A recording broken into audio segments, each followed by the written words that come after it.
Well, I'll just say this. It's ridiculous that someone as plain as you is getting married before me.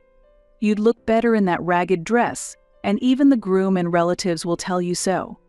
In front of me, I heard the mad voice of my sister next to the ruined wedding dress. My vision darkened with despair. However, as her older sister, I couldn't leave her to be such an irresponsible adult. I will show her how happy I am and make sure she regrets her behavior. My name is Sophia. At 27, after dating Jacob for 3 years, I recently submitted our marriage registration and our wedding is coming up soon. Preparing wedding invitations, food, and selecting flower decorations has been challenging, but thinking of it as an opportunity to show gratitude to the people who have supported us and our friends who have watched over us gives me motivation. Moreover, I have been particular about the wedding dress I chose. Wearing a wedding dress is a once-in-a-lifetime moment. I've always dreamed of a pure white dress since I was little. I spent quite a bit on the dress, but I wonder if I'll be okay wearing it. I think that wedding dress suits you best, Sophia. Besides, wearing a wedding dress is your dream, right? You've been saving up for it for a long time, haven't you? Thank you, Jacob. Yes, it's a special day, so I'll wear the dress I chose with confidence. That's what I thought. The wedding dress I chose has a lovely design, made with plenty of tulle and lace, created by a renowned designer. Just imagining myself in this dress, standing at the ideal venue with my beloved husband, makes me look forward to the wedding day, and it truly feels like a blissful moment. However, there were some problems in my daily life. Sophia, did you really manage to marry Jacob? Wouldn't Jacob be having regrets? Marlene said. Marlene, you shouldn't say things like that even as a joke, I retorted. When I visited home, my sister Marlene, 2 years younger than me, lounged on the sofa and smirked as she spoke. Even if it's a joke, it's an unforgivable thing to say, but I know better than anyone that Marlene is serious. Jacob is so handsome. He's too good-looking for an ordinary woman like you, right? She continued. You shouldn't judge people by their looks alone. Marriage isn't something you decide based on appearances. I replied. Well, coming from you, that might actually be convincing. I never thought you'd get married before me, Marlene said. Stop it, I yelled. Marlene is always confident, constantly studying makeup and hairstyles to appeal to men, and she's the type who frequently checks herself in the mirror. Ever since we were children, my sister often belittled me in public by saying, "Unlike me, my big sister isn't pretty." It seems she always strives to be on top. Well, apart from appearances, I've never felt inferior to my sister. Our relationship as sisters is far from good, and her recent behavior has been particularly strange. Hey, Sophia, remember when Jacob recently came to our house to greet everyone? I was there too, right? Did Jacob say anything about me? She asked. What do you mean? I replied. Like, wow, you have such a cute sister, or your sister is more refined and beautiful than you, she said. I'm leaving, I said in frustration, and tried to leave our parents' house. As I was about to leave, Marlene muttered something to herself. Acting all high and mighty just because you managed to get married, even though you're still so plain, just you watch. She said. Excuse me? Did you say something? I asked. Just go home already. She snapped back. This attitude of hers wasn't new, and I went home that day without giving it much thought. Strangely enough, on the day Jacob and I were having our pre-wedding photo shoot, Marlene came to the site with our parents to observe. Foon, oh, this is the wedding dress you're going to wear on the big day, she commented. Marlene, the shoot is about to start. Could you move aside, I asked. On the day of the shoot, I was scheduled for a solo photo session first, and while preparations were underway in the cathedral, where the ceremony was to be held, Marlene moved around without regard for others. All right, I'll move. What's the big deal? Just because you're wearing a wedding dress, you're acting like you're the star. More like I actually am the star today since it's my pre-wedding shoot. It'll cause trouble for everyone if we don't proceed quickly. Hanf, You're a typical example of someone who tries to be liked by being considerate because you're just average looking. Just so you know, that dress doesn't suit you at all," Marlene whispered to me, making sure our parents, Jacob and his visiting mother, couldn't hear. What I exclaimed. Just as I was about to argue, Marlene walked away with a smile. The photo session for me began, but Marlene's words stuck with me, making it hard to smile naturally. As the pre-wedding shoot progressed, my smile became increasingly strained. "Are you nervous?" Sophia asked Jacob's mother, my future mother-in-law. We had only met a few times, but she was gentle and very kind. "I'm just having a bit of trouble smiling. Sorry to keep you waiting." "It's okay. Your beautiful appearance in that dress is something to be admired for as long as possible. Take your time with the photos." I felt briefly reassured by my future mother-in-law's kind words, but soon Marlene disrupted the atmosphere again. "Are you planning to trouble your in-laws? I feel sorry for having such an incompetent sister. Who would want someone like you as a daughter-in-law?" Marlene said. "Marlene, please stop," I responded.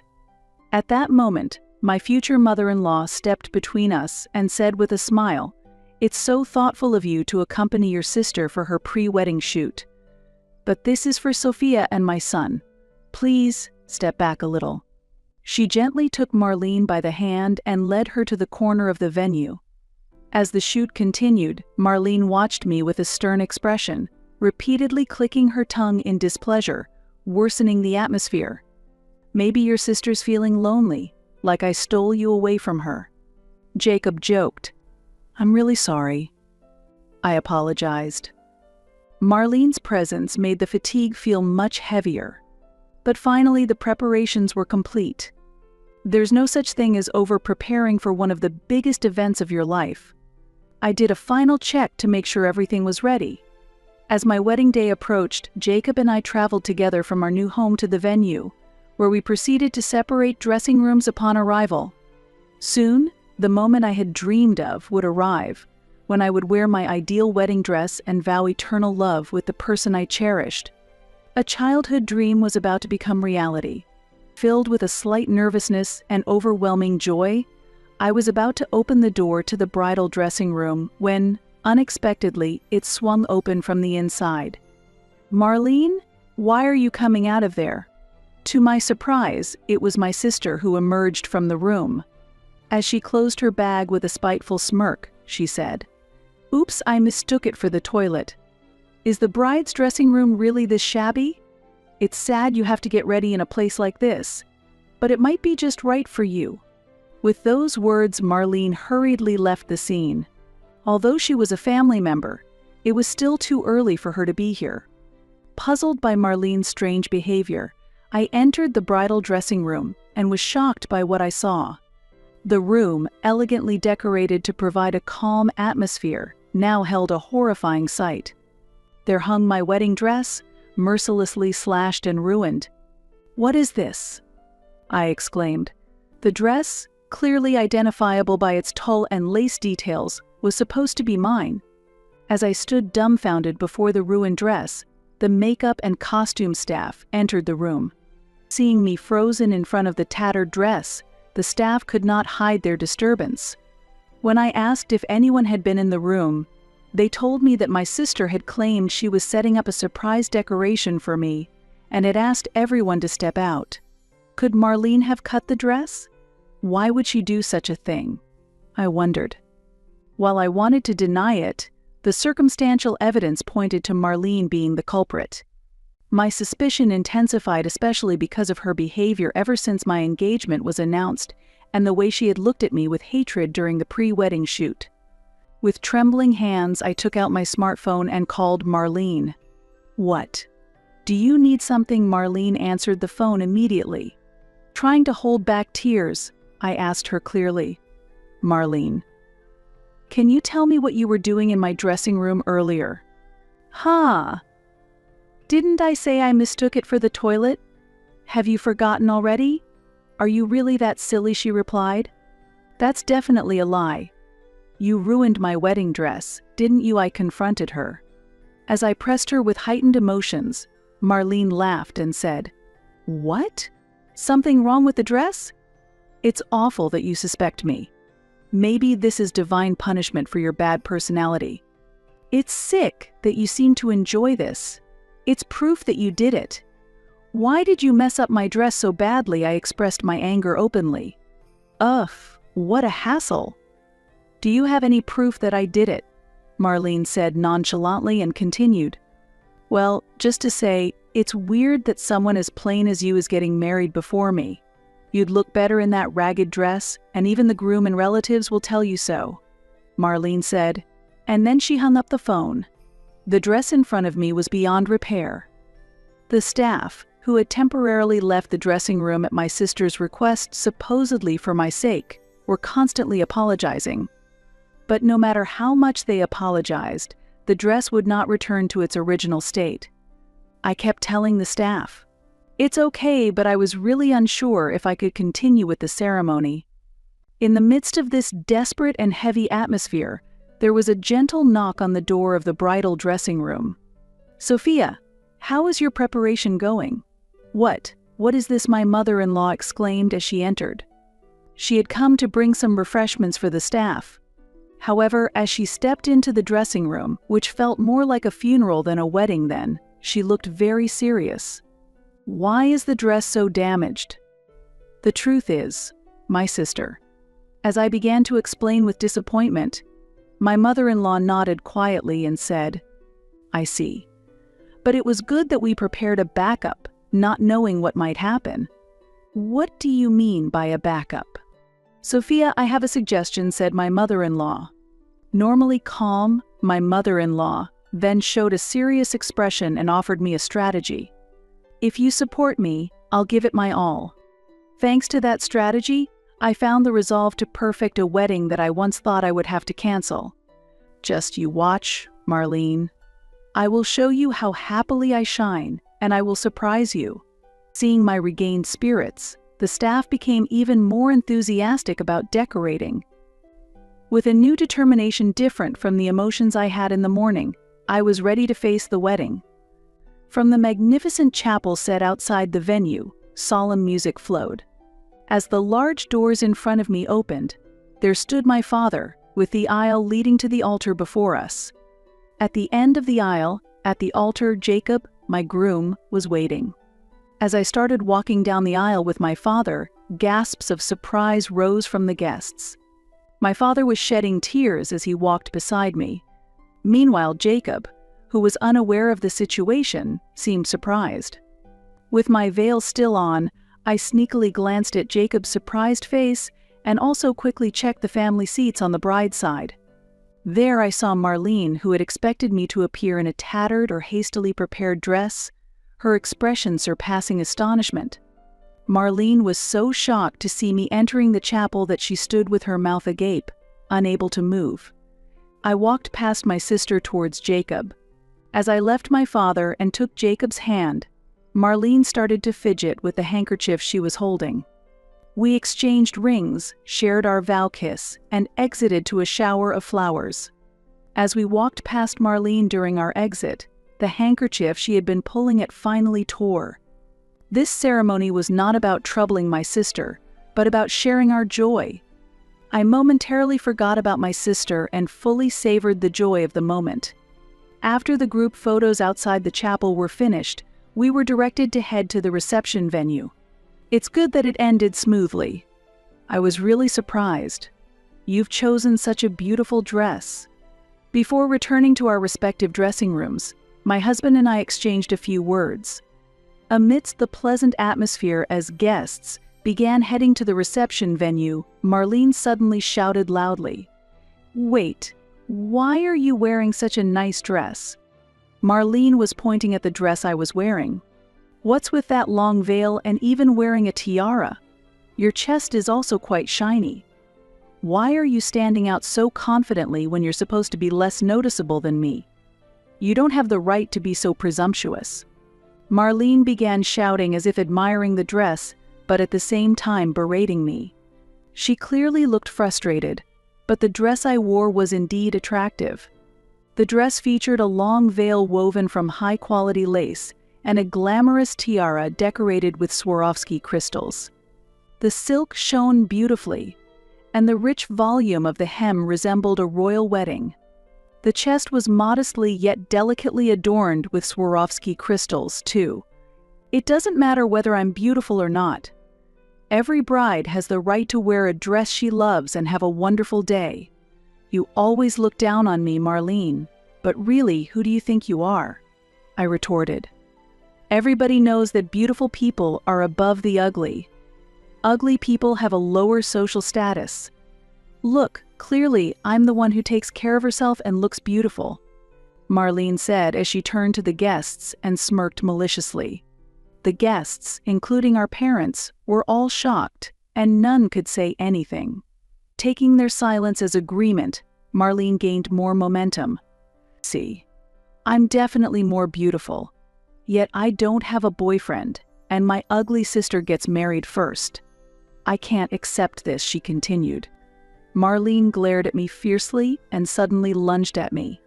Oh, it's pitiful that such an ugly person would wear this. Take it off right now and apologize to the dress. Marlene, wait.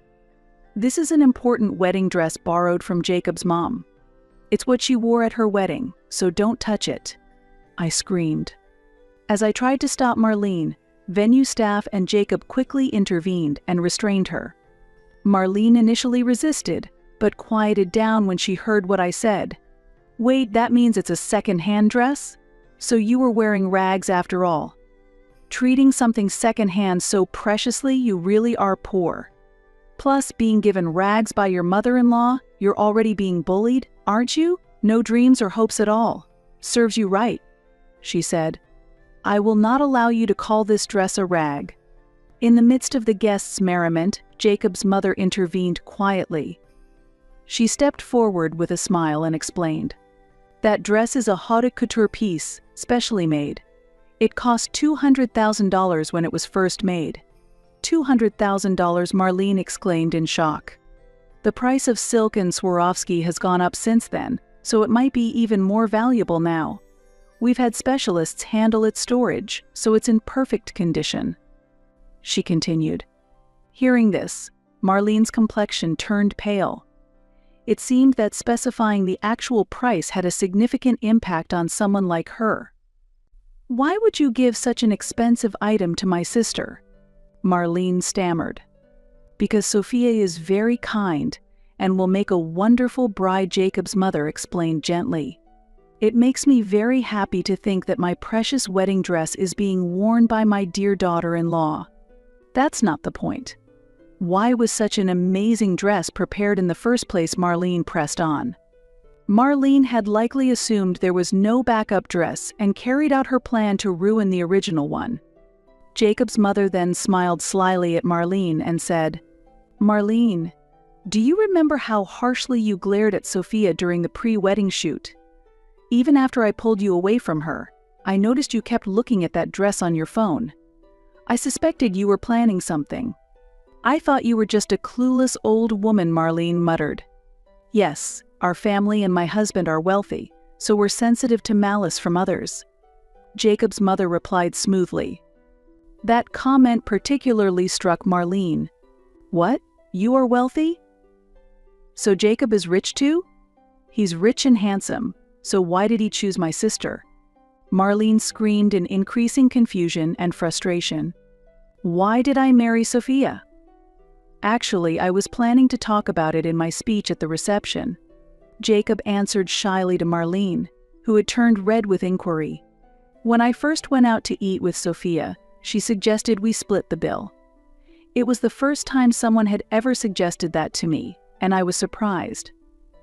Plus, she proposed splitting the cost for our new apartment's rent and even the wedding expenses. What? Going Dutch?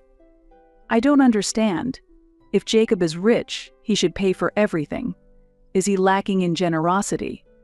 Sophia, you should let a man lead and spoil you. That's why you're a flawed woman. Marlene criticized.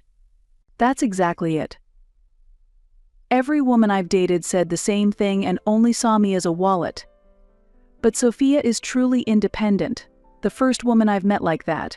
I realized I didn't want to be with anyone else but Sophia, Jacob said firmly, adding that there were other reasons too, and he spoke of his love for me. Marlene clicked her tongue and said, "Ugh, I can't listen to this. Boring. I'm not interested in a reception where such a plain sister is the star. Maybe I should just go home." After venting her frustration, Marlene suddenly lost her motivation and relaxed her shoulders. This was her usual pattern. She either creates a scene until she gets her way or until she gets bored. I have always endured her as her sister, but it is a real problem that her personality has not improved even as she grew up. Looks like I have to give her one last lesson as her sister, I thought, while grabbing Marlene's arm to hold her back as she yawned. This is a good opportunity to tell you. You will have to pay for the dress you ruined. Marlene grimaced in displeasure and then laughed triumphantly. Me? Ruined the dress? There's no proof of that. Why don't you save your sleep talking for bedtime? With that, Marlene shrugged off my hand and chuckled. It seemed she was happy she managed to ruin the dress I had chosen. However, I must teach her what happens to people who trample on the happiness of others. As Marlene looked pleased, I smiled calmly and nodded. Unfortunately for you, everything was recorded on the surveillance cameras. I had them installed in the bridal dressing room. I'm even considering filing a criminal complaint for property damage. I hate to have a criminal in the family at a wedding. What? There's such an option at weddings. Marlene's laughter disappeared, and her face twisted again with surprise and panic. Before her, I continued to explain calmly. It's not an option. I had it installed just for my wedding day and will have it removed tomorrow. How can you just install and remove things on your own? That's ridiculous. This venue is the wedding venue that I run. What? You are the owner? I thought you were just a plain office worker. Whether I'm plain or not, it's true that I was an office worker until recently. However, my passion for wedding dresses and weddings grew stronger each day, and I decided to establish my own ideal wedding venue. It wasn't only due to my savings, but Jacob's mother, who is also an investor, supported me, allowing me to pursue my dream and manage a wedding venue designed for brides. This place is the venue you manage? Absolutely not. I've never heard such a thing from Mom or Dad. I had asked them to keep my entrepreneurship a secret from you. I thought you would say it's presumptuous of me to run a company, given my ugly appearance. Marlene's face, filled with anger and confusion, gradually softened as she listened to my story. I could tell exactly what arguments were taking place in her mind. So, you're saying I have lots of wealthy relatives? Then you can introduce me to a wealthy man, right? Yay, Marlene rejoiced. In the end, she hadn't thought of anything good. Marlene, do you think we can continue our relationship as sisters? You tore up a dress I was attached to. I never want to see your face again. Why are you saying that? It was just a little prank. I said I'm sorry, didn't I? Marlene's apology was superficial, not heartfelt, and she still acted nonchalantly. That recklessness brought my anger to its limit. What do you mean? Just a little prank? I will never forgive you. It's good I'm wearing this beautiful dress from Jacob's mom right now, but the dress you ruined was also precious. I will definitely seek compensation. What? You're really planning to seek compensation? How much does a wedding dress even cost? I don't have any real savings. If you don't pay, I'll report it to the police. Did you think that bullying your ugly, plain sister from childhood means you can do anything and be forgiven? That's no joke. Grow up already. Faced with my fierce response, Marlene collapsed, powerless. Seeing our parents crying, shedding different tears from those at the ceremony, I realized how selfish Marlene was and how much she had saddened them. Sophia is truly splendid. She's the exact kind of entrepreneur I had chosen. I was fortunate to have her wear the dress and to have invested in her company. Mom, that's my line. Please don't say it before I do. Watching Jacob and his mother converse leisurely, I smiled, relieved. After sending a disheartened Marlene back home, the newly started reception proceeded warmly. Despite significant troubles, it was the best wedding for me as I was able to build trust with the family I was joining. After the wedding, Marlene was expelled by our enraged parents. They apologized to me for being too lenient with my sister and strongly condemned Marlene's actions. Though Marlene left home, she couldn't change her job to pay for the dress she ruined, so she rented a small apartment near our parents' house. However, staying local meant she inevitably ran into old friends. Since my sister and I are close in age, the incidents at my wedding quickly became the talk of the town. Every time Marlene tried to engage with her friends, she was noticeably avoided, which disgusted her enough to make her flee out of state. The commute to work took up a significant amount of time, and her scant savings were depleted by the move. Marlene now uses her monthly salary and bonuses to compensate for the dress, leading to a financially strained life. She can no longer afford to spend on makeup or fashion. Once a confident trendsetter at her workplace, she now silently gets through her days in disheveled clothes, occasionally casting envious glances at her colleagues. Her only pleasure is on social media, where her posts, full of despair, increasingly alienate people. Meanwhile, Jacob and I continue to enjoy a happy marriage. Jacob is engrossed in his original job, and I have started creating unique wedding dresses at the venue, as suggested by my mother-in-law. Encouraged by investors who believe that if you love wedding dresses, you can definitely create ones that brides will adore, I am working with my staff on this unfamiliar task. Though it's challenging, there's an irreplaceable joy in crafting the ideal dress using beautiful tulle, lace, and silk. Remembering the dress Marlene ruined still pains me, but looking at the photos of me and my mother-in-law's wonderful dress, where Jacob and I vowed our eternal love, helps me heal little by little. Most of all, being present at the moment a bride I've dressed celebrates the best day of her life has allowed me to find new joy in weddings. I am grateful every day to Jacob for marrying me and to my mother-in-law who supported me at work and when my dress was destroyed. And, oddly enough, I am a bit thankful to my sister for reaffirming my love for wedding dresses.